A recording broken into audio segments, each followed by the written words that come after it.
芹菜咧唔單止營養豐富，而且有藥用價值。咁歷代醫學文獻咧都認為芹菜有甘涼清胃啊、利口齒咽喉啦、養精益氣啦，同埋補血健脾等等功效嘅。大家好，我係謝醫生啦。呢一期嘅影片咧，我哋嚟講講芹菜。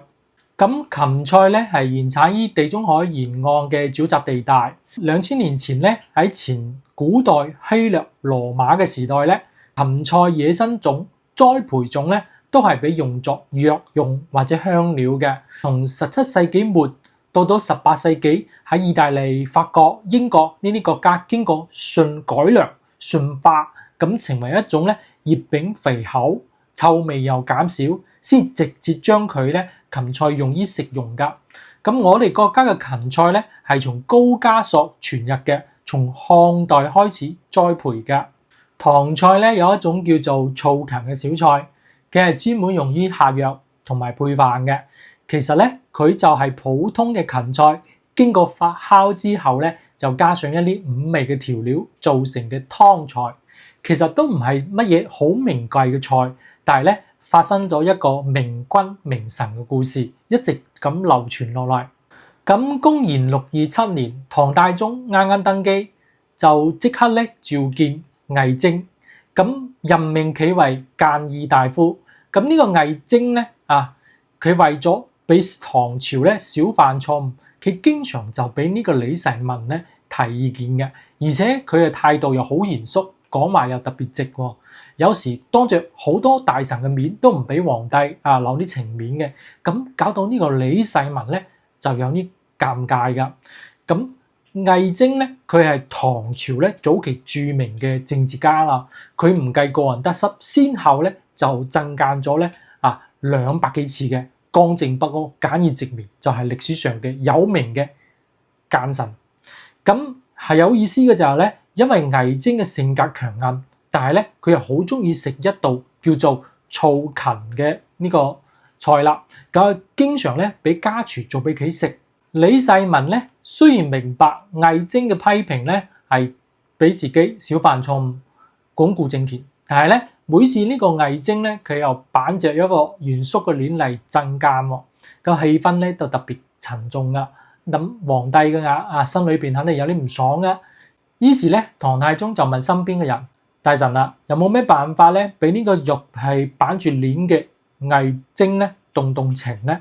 咁身邊嘅大臣就話：皇上聽講呢個魏徵咧係特別中意食醋芹嘅，佢每次食到呢道菜咧都會喜笑顏開，好開心嘅。咁唐太宗一聽，佢心裏邊就有咗主意啦。咁一日咧，佢就特意招呢個魏徵入宮一齊食飯。咁期間咧就賜咗呢個魏徵3碗醋芹。咁呢個魏徵咧果然特別開心，飯都冇食，3碗醋芹就一掃而光，仲笑容滿面，同李世民咧傾得好爽快。咁李世民咧見氣氛咁活躍就開玩笑咁同呢個魏徵話：喂，你日日話自己冇乜嗜好唔驚人哋揸住你個弱點一直係板住呢個臉嚟進諫，但係今日我就親眼睇到啦，你對呢個醋芹咧真係冇辦法噶。咁呢個魏徵咧就自知失態，佢哋連忙咧站起嚟道歉噶。從此之後咧呢個醋芹咧就出咗名啦。咁而家咧我哋接觸個芹菜咧，按照產地嚟分咧，分為2大類。咁中國嘅芹菜即係本芹，西洋嘅芹菜西芹。咁我哋國家咧經常見到有3種中國芹菜。第一種係水芹菜。咁水芹菜咧係非常有我哋南方特色嘅一個蔬菜，佢一般咧生長喺水邊或者係低洼嘅地帶。咁水芹菜嘅莖咧大多數係有啲發白嘅，而且係比較細弱。咁水芹菜咧佢帶住係一種咧水邊植物特有嘅香味，對有啲人嚟講咧呢個味道可能有啲重，但係佢嘅口感係有比較鮮嫩嘅，所以咧有啲朋友咧係用佢嚟素炒、涼拌或者係炒肉，都有一股異香尤其係提味，可以用作去除其他植物嘅一個腥嘅味道噶。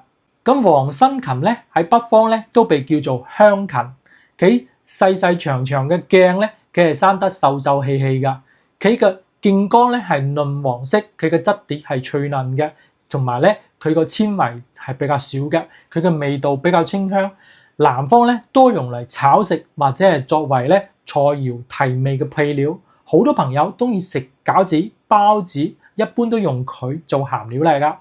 第三種咧係青芹，青芹咧就係我哋咧平時食嘅普通嘅芹菜，佢雖然冇西洋芹菜咁大，但係比中國嘅芹菜品種咧都要粗大一啲嘅，而且青芹咧所含嘅纖維素特別多，所以咧食起嚟口感比較粗糙，烹飪前咧可以去除一啲纖維，比其他芹菜咧佢嘅香味會更加濃密啲。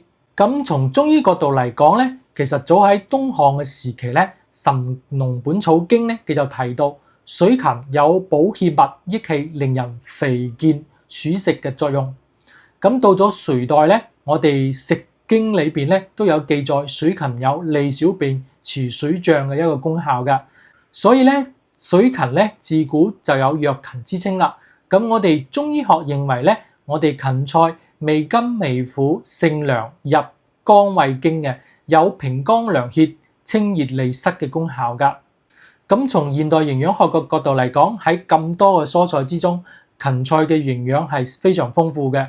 據數據顯示，每100克芹菜中咧含有蛋白質2.5克、鈣0.01克、鐵0.85克、磷咧6.1克、維生素 C 咧0.6克。咁我哋蛋白質同埋磷嘅含量咧，都比好多咧瓜菜類咧高出1倍嘅。我哋鈣同埋鐵嘅含量咧，都比西紅柿咧高10幾倍嘅。而且咧，我哋從芹菜個外表度可以睇到，佢最大嘅特點就含有豐富嘅膳食纖維。我哋搣開咗芹菜之後咧，睇到裏邊咧幾乎都係拉絲狀嘅長水。咁有啲朋友就認為咧，呢啲就係膳食纖維啦。不過咧，咁樣嘅表述咧，似乎唔係咁科學嘅。咁從嚴謹嘅嚟講咧，呢啲拉絲咧係不可溶性嘅膳食纖維。咁每100克嘅芹菜莖裏邊咧，可達到咧2.2克嘅。咁乜嘢係不可溶性膳食纖維咧？從呢個名咧，我哋就知道呢類型咧不可溶性嘅膳食纖維肯定係不溶於水嘅。其次咧，佢有吸水膨脹嘅特性，佢可以增加我哋咧食入去食物嘅體積所以咧我哋嘅飽腹感作用係特別強嘅。所以咧就有啲愛美嘅女性朋友咧特別中意佢，因為大家都認為咧咁樣吸水咧又唔溶於水，同時咧又由於咧呢個芹菜嘅低熱量特性咧，意味着咧我哋攝入咗芹菜咧唔會俾我哋身體咧帶來過多嘅能量負擔，佢有助於我哋控制咧總熱量嘅攝入，所以咧可以幫助有啲朋友嘅減肥噶。咁有啲朋友又問：謝醫生芹菜有乜嘢營養價值啊？咁第一，芹菜可以平肝降壓嘅。咁芹菜咧含有酸性嘅降壓成分，佢對吐涎嘅靜脈注射咧都有明顯嘅降壓作用。咁血管灌流咧都可以使呢個血管擴張嘅。咁臨床咧對於原發性嘅、妊娠性嘅或者係更年期嘅高血壓都有幫助噶。第二咧，芹菜可以清熱解毒。我哋平時咧感到口乾舌燥、氣喘心煩、身體唔舒服，經常食啲芹菜咧係可以幫我哋咧清熱解毒、去病強身噶。肝火過旺或皮膚粗糙或者係經常失眠頭痛嘅朋友，都可以適當多食啲芹菜。第三，芹菜可以預防部分嘅腫瘤疾病。咁芹菜係高纖維嘅食物，佢經過我哋腸內消化作用之後咧，產生一種叫做木質素或者係腸內脂嘅一個物質。呢啲物質咧係一種咧抗氧化劑嚟噶，佢高濃度嘅時候咧可以抑制咧我哋腸內嘅細菌產生一啲致癌嘅物質噶。佢仲可以咧加快糞便喺腸內嘅運轉時間，減少致癌物同埋咧結腸黏膜嘅接觸達到一啲預防咧結腸惡性疾病嘅目的噶。第四啦，芹菜可以醒酒補胃啦。芹菜咧屬於高纖維嘅食物，佢可以加強我哋胃部嘅消化同埋排除。